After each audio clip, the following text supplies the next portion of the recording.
All of us feel inspired by his work. It's a palette, you know? It's like paint. The mixture of experimentation and the craft of moving forward, whatever that may be. For us, it's sound, it's our livelihood, it's everything. For us, his work has been so much about discovery. It's language. It's just a really pure way to communicate, and it's universal. And music makes people feel good. Yeah. And it's healing. We're gonna heal the world too.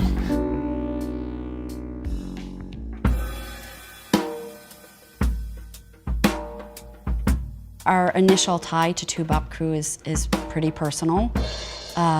When my dad was quite ill near the last kind of month of his life, he was bedridden, and he was having trouble sleeping. So he was up listening to music in the middle of the night, which is not something he did that often. He really liked quiet when he was not working in sound all day long. And my older sister came down to check on him in the morning, and she asked him, "How'd you sleep?" And he said, "You know, I didn't sleep." And she was concerned, we were all concerned that he wasn't getting good sleep. And she said, "Well, I'm sorry to hear that." And he said, "Don't be." He said, I was up listening to Stephen Heller's son's CD all night. I was up listening to Toubab Krewe. He said, "You know, they're such damn good musicians, and the music was so good. I just listened to it over and over again." And he apparently started to tear up, and he said, "You know, it was such good music, I just wish that I could dance with Ileana, who was my father's widow." My initial relationship was that of a family friend. You know, played piano and played instruments in the living room and at the house and stuff, but it was later on that I learned more about what Bob Moog was doing and building. I remember specifically getting a phone call after the CD. I don't remember if it was a rough mix of the CD or if the CD had actually come out. I don't remember. And hearing that he had really loved the music and loved the experience of listening to it. It had hit him in a deep way, and it was a beautiful feeling and very heavy feeling in a very happy way. It was very comforting to know that we were interacting in that way and that it had been a medicine of sorts. He loved working with musicians. I think, you know, he was a very straightforward engineer and loved the way that musicians were so open to all the possibilities. And I think Toubab Krewe is an excellent example of that. We're here with them now in the studio. They're recording a new album, and we've lent them a bunch of our foundation gear, and they have just enthusiastically incorporated it into what they're doing, and it's made its way into a lot of their songs. And once again, I just think it speaks to their openness, but also their enthusiasm to just exploring the boundaries of what they're doing. We could even like let it open up, so yeah, like even let it open up like that, and so the last thing you're expecting is, then you got me, and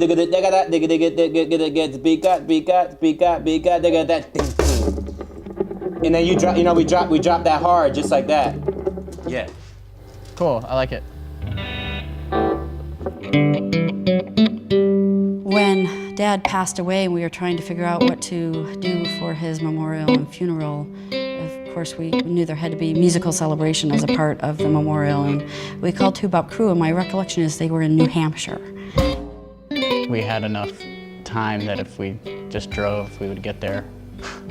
And we did, and everyone was honored to celebrate his life and his work. And at the end of a 4.5-hour memorial of people remembering Bob Moog and his impact on individual lives, on music, and on global culture, we all wound up dancing to Toubab Krewe. That's when I discovered his work in a way.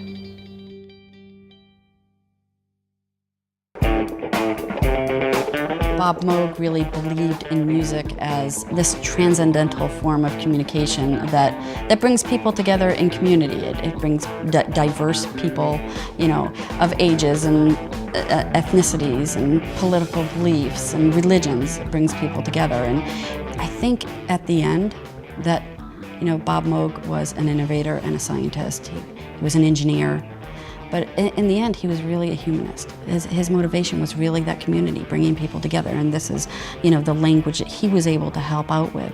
His creations are instruments of expression and not bound to anything.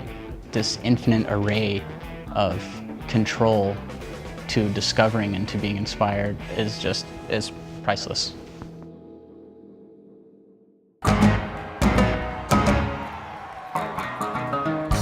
The mission of the Bob Moog Foundation is to educate and inspire children and adults through the power and possibility of electronic music.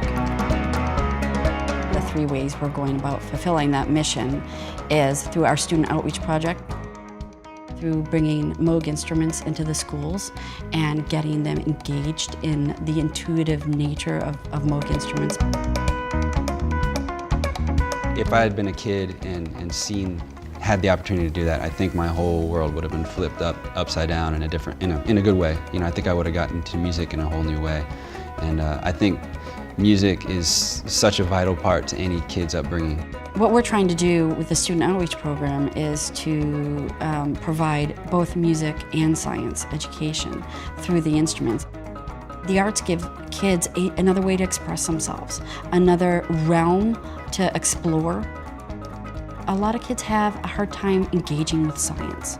It's cut and dry, it's too technical, and the instruments provide a whole different way for them to engage with science, for them to think about it, for them to experience it.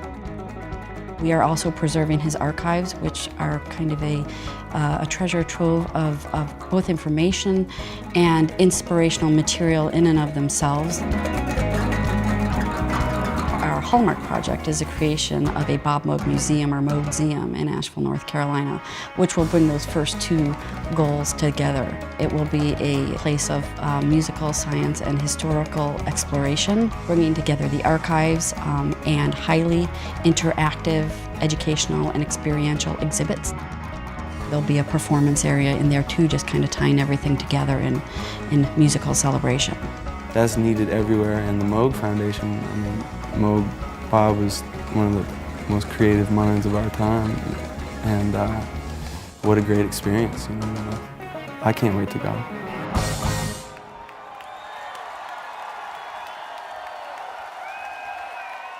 Well, I know that everybody in this whole entire world is in the same boat on the search for something right.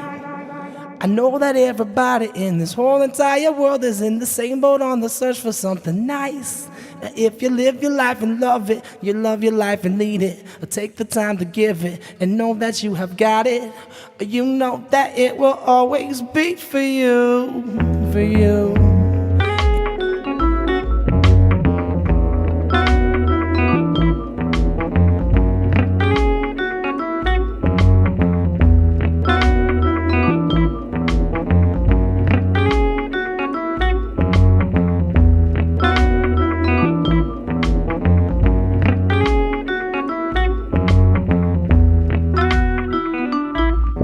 If you live that deep and you feel that deep, it'll be for you.